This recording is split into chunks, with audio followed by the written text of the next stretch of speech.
back. This is such an inspiring story. You may have heard it if you're into the Eagle Hour. That comes on right before Good Things here on Super Talk. Former coach of Southern Miss with the second most winning history in school history. I'm gonna get it right. It's Coach Palmer. They know him as Corky Palmer. And back in August of 2020, Coach Corky Palmer suffered a stroke, unfortunately, following a neck surgery in August of 2020. And the Pine Belt rallied around him, and they came together to raise funds to help him and his family with the medical expenses. And it's such an inspiring story, and it talks about all the good when we know someone who has invested their time and energy and talents into not only the students there at USM who he coached through his baseball tenure there, but then also it bleeds out into the parents who are connected to the students, the fans of the Golden Eagles, even in just to the community and all the good that he came. So when someone needs a little bit of hand up, not necessarily a hand out when the going gets tough, who better to do that than good old Mississippi? And so the Pine Belt rallied around him in all ways possible to make sure that him and his family could focus on what needed to be focused on in that time, and that is going to be getting him back healthy and well. And I think we got our ladies back with us with some audio this time. We've got Melissa and we got Barbara. Did I get that right? Yay! You did. This is Barbara Taylor Gandy. She is the daughter of Pete Taylor, as in Pete Taylor Park, University of Southern Mississippi's baseball field. So her dad is one of the founding fathers of that field, and her story in itself is absolutely incredible. And this whole fundraiser for Coach Palmer was Barbara's idea. She came to me with the big raffle piece, which is a beautiful big stained glass eagle head with Coach Palmer's years of service to Southern Miss baseball and his famous jersey number. It was a priceless piece that anybody would love to have. She came to me. I have Mississippi Made and More in Hattiesburg, and she said, could we sort of hold this raffle out of your store? And of course, I was so excited and immediately jumped in. And Barbara and I in the process have become best of friends. She's absolutely wonderful, genuine and true, and so much more developed from this fundraiser, than just what we gave to Coach Palmer, which was absolutely incredible. But we also gained many friendships, relationships. I became to know the Palmer family and Corky so much better than I did before. He's such an incredible individual and has planted seeds at the University of Southern Mississippi that will live on far past my time. I love to see my children grow up at the stadium. They've made it a home, and many Southern Miss family members can say the same thing. So we were more than honored to hold this fundraiser for Coach Palmer. We sold raffle tickets and also took donations. One gentleman from out of state that had ties to USM donated $5,000 just to kick off the campaign. And many came forward after that from out of state, just all across the nation.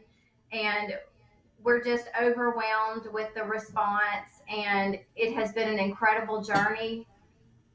We were able to present it to Corky's brother Ted for $31,500 a couple weeks ago, and the campaign has been so successful that we have decided to keep it going. So anyone can still make donations at their convenience, online or physically at the First Bank, any branch.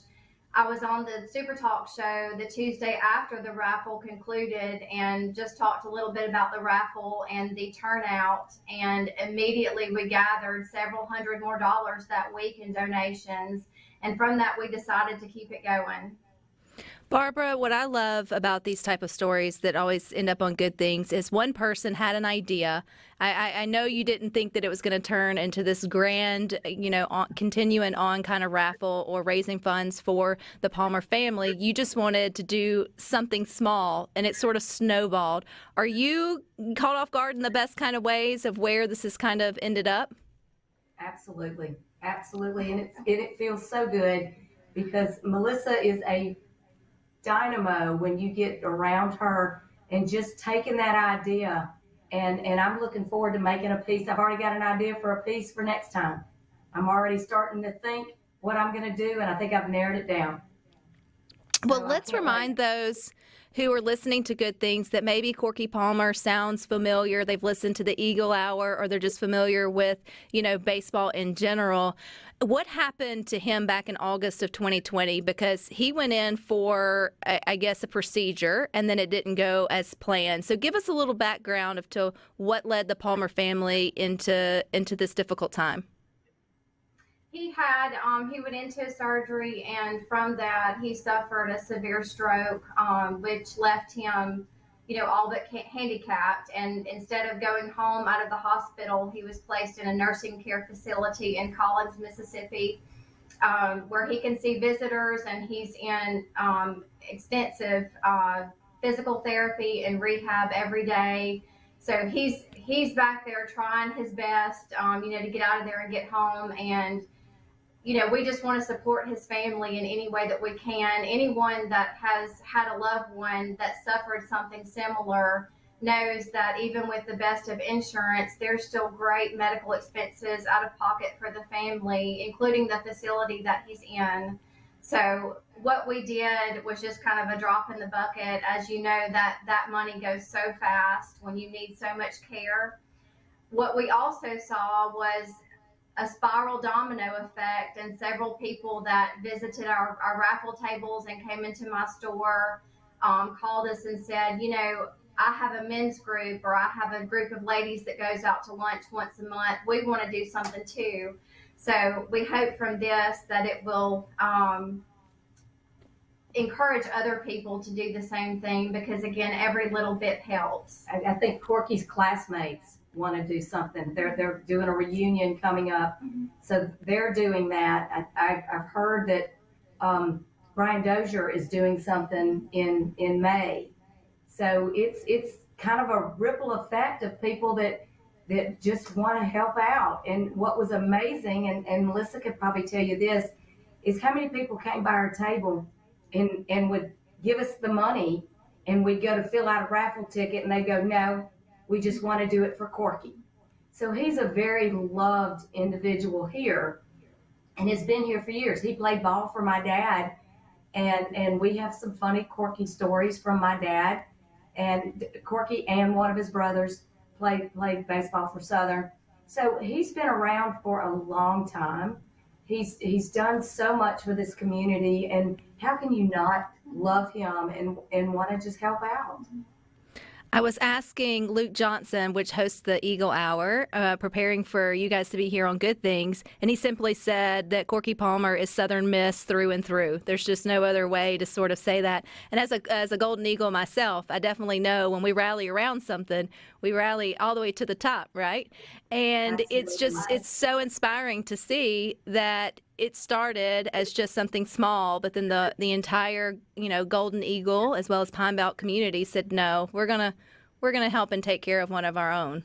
So if people want to keep helping take care of Corky Palmer, how can they do that? You can go to galabid.com, galabid.com, and make a direct donation, or you can walk into any branch of The First. In Mississippi, they're also in several surrounding states, and make a direct donation into that account. Or you can come to my store, Mississippi Made and More. Also, Coach Barry he's been just more than wonderful to do anything he could to support the fundraiser, and he will also take donations over at the field.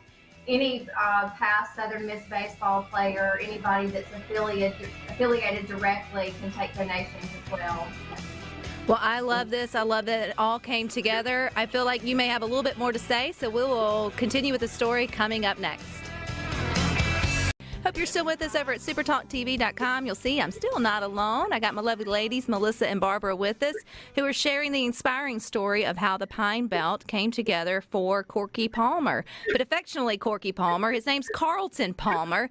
So, Barbara, I needed to learn more about this Corky Palmer, right? Because somebody who gets a nickname Corky obviously has a good sense of humor or something fun behind him to begin with. And just because he won baseball games doesn't mean that the community really would love him to the point of showing up and shelling out money. So give us a behind the scenes. Who is Corky Palmer?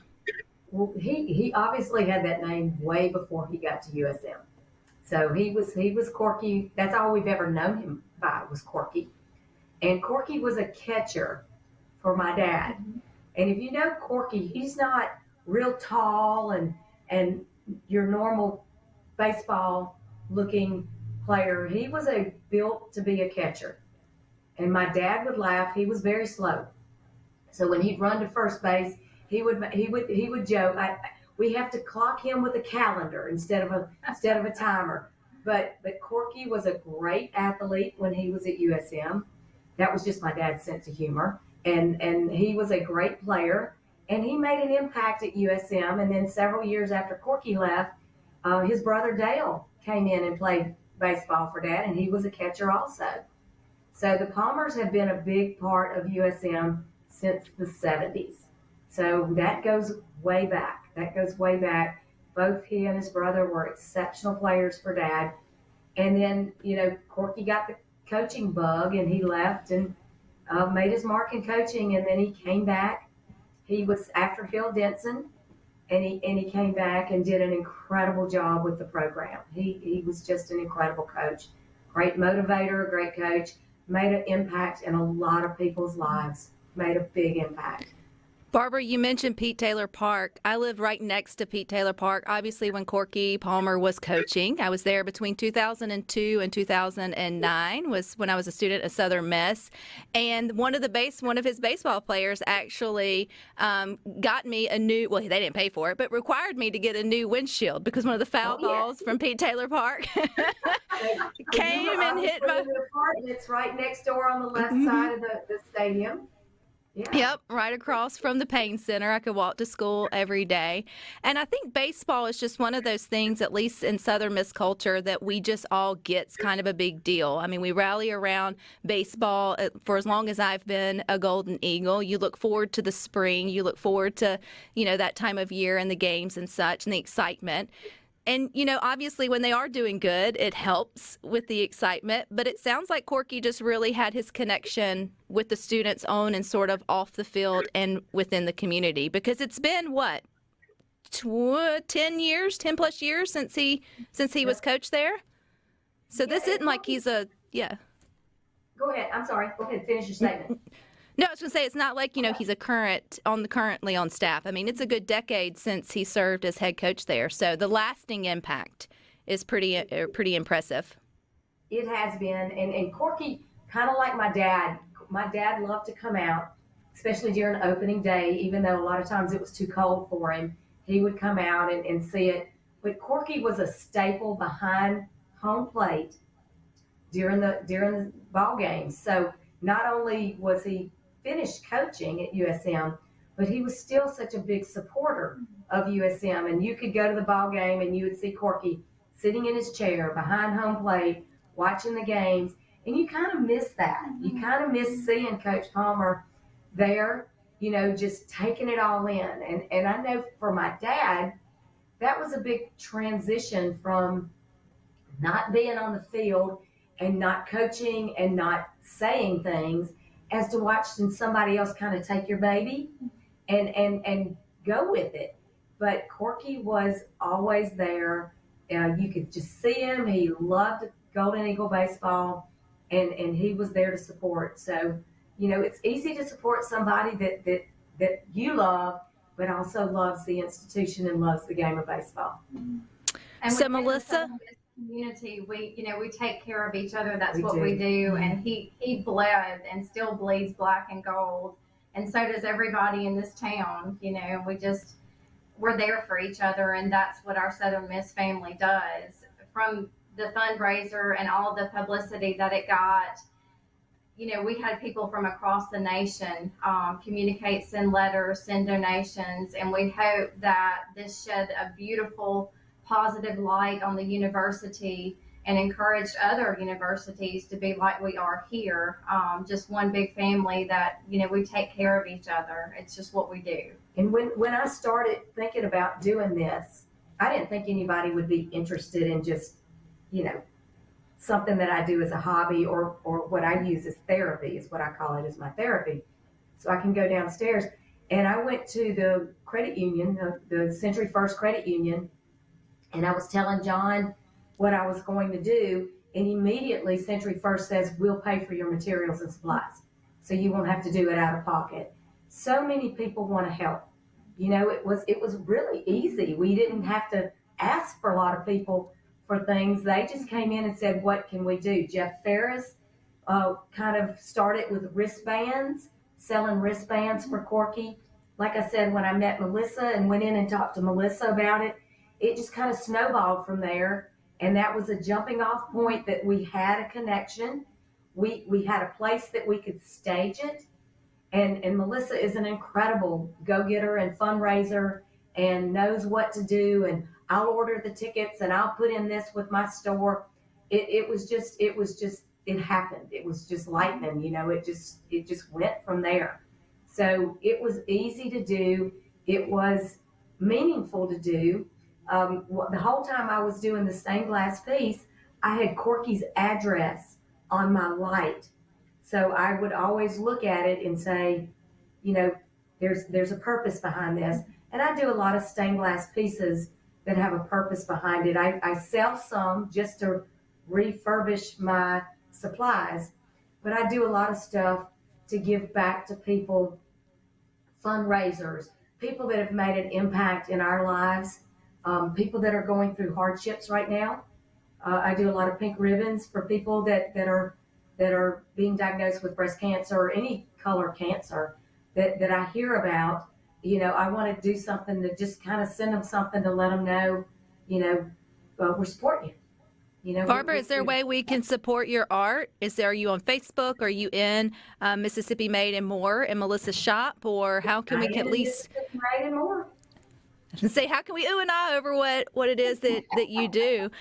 And I don't want our listeners to to not remember, this all just started as an idea, right? I mean, you just brought forth one idea to help someone, and then where it goes from there and snowballs, you can't necessarily ever predict. But there you guys found yourself, I guess, on the mound. Was that at Pete Taylor Park where you got to present the check? And what $31,500? What was that moment like? I mean, it had to be emotional. It was very emotional, and you know, especially when we hugged Corky's brother Ted's neck, and it's almost like you could just feel the impact, and he felt the help and the support and the love that everyone put into this at that moment. And when we looked up into the stands, and everyone was you know, shedding tears, standing, clapping. It was indescribable. It was a very emotional, wonderful moment. And all of those months just became worth it in those few seconds. But we were just so honored and blessed to be able to do that for him. And looking forward to doing it again. You know, as worn out as we were, it has already begun. It's already started. So looking forward to what can we do. The person that won the eagle, stained glass eagle, I took it to Melissa, and she had it etched with Corky's information in it, and it was so beautiful as far as the Corky dedication. The person that won the stained glass piece has turned around and donated it to the Palmer family to go to Corky. That's how selfless people are. And that's also obviously the impact he and his family have made there in the Pine Belt. And it just keeps going on. And, you know, and it feels good to be a part of that, especially when the momentum starts. You just want to be a part of something, but you can feel that it's something bigger than yourself going on. Update, though, on Corky. I mean, how is he? Where is he in his recovery from his stroke back in August of 2020 for those who are just tuning in? He's doing very well with his physical therapy, and, you know, just sort of improving a little bit day by day. We would love to see him out of that facility. He's working hard on the inside. We're working hard on the outside to be able to get him home. He would require a daytime and nighttime nurse, and possibly, you know, a handicap van to be able to get around. But we want to raise enough money to see him at a ball game. And I bet you ladies will definitely do that. And we're going to keep up with the story here on Good Things. So thank you so much for your time and what you're doing. And we will keep up with all things Corky Palmer and the fundraising. So thank you, ladies. Thank you, Rebecca. All righty, you guys stick with us.